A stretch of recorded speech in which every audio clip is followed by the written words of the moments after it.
అండి అస్సలాముఅలైకుం నానిమా రెసిపీకి స్వాగతం అండి. ఇలా మంచి రెసిపీతో మీ ముందుకు వచ్చానండి. మనకి ఎంతో హెల్తీగా ఎంతో ఆరోగ్యంగా మన వంటకి చాలా బాగుంటుందండి.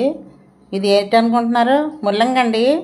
ఇంకో శుభ్రంగా తరిగేసి ఆకులతో సమంగా వండుతున్నానండి. ఆకులు కూడా కలిపేసి వండుతున్నాను నేను. ముల్లంగా ఆకులతోటి వండుకుంటే మనకి ఎంతో మంచిదండి. బీపీ షుగర్ అన్ని థైరాయిడ్ అన్నీ తగ్గుతాయండి ఈ ఆకులతో వండుకోవాలి.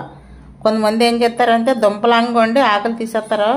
అలా కాకుండా ఆకులతో వండామనుకో మన వంటికి చాలా హెల్తీ అండి, చాలా మంచిది.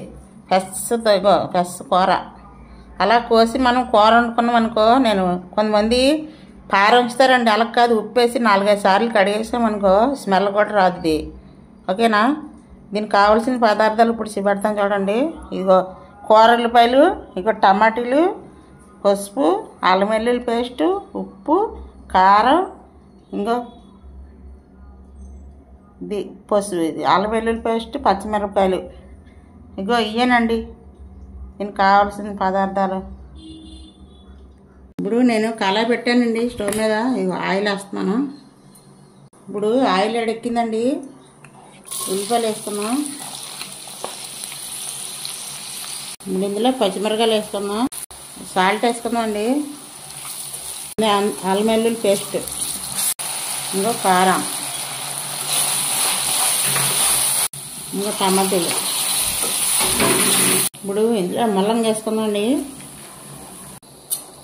ఇంట్లో కొద్దిగా పసుపు వేసుకున్నాం. ఒక్కసారి ఇలా కలిపేసుకొని ఇందులో కొద్దిసేపు మూత పెట్టేసి అలా మగ్గనిద్దాం. మరి మూత తీసి చూద్దాం ఎంతవరకు వచ్చిందో. ఉడికిందండి. ఇందులో వాటర్ అది వేయకూడదు. ఈ ముల్లంగా ఆకుల్లో ఉండేది, దుంపల్లో ఉండేది అలాగా సిమ్లో పెట్టి అలాగా మగ్గనియాలి. ఓకేనా? దగ్గర పడ్డదే. ఇదంతా ఒక అరగంట పంచాలండి కూర. అలాగైతేనే చాలా టేస్ట్గా బాగుంటుంది.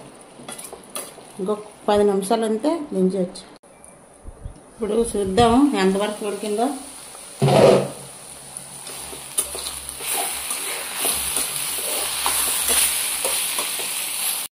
అయిపోయిందండి, ఉడికిపోయింది. స్టవ్ కట్టేస్తాను. ఈ ముల్లంగి కర్రీ వీడియో మీకు నచ్చితే లైక్ చేయండి, షేర్ చేయండి. నా ఛానల్కే సబ్స్క్రైబ్ చేసుకోండి. నానిమా రెసిపీ ఛానల్కే. మీకు ఈ రెసిపీ నచ్చితే ఈ ముల్లంగి కర్రీ చాలా బాగుంటుందండి. సూపర్గా ఉంటుంది, మన వంటికి హెల్తీగా ఉంటుంది. ఓకేనా ఫ్రెండ్స్? మళ్ళీ మంచి వీడియో కలుసుకుంటానండి. అంతవరకే బాయ్ అండి. చూసి బాగా లైకులు కొట్టండి. అందరూ కామెంట్లు పెట్టండి మీకు ఎలా వచ్చిందో.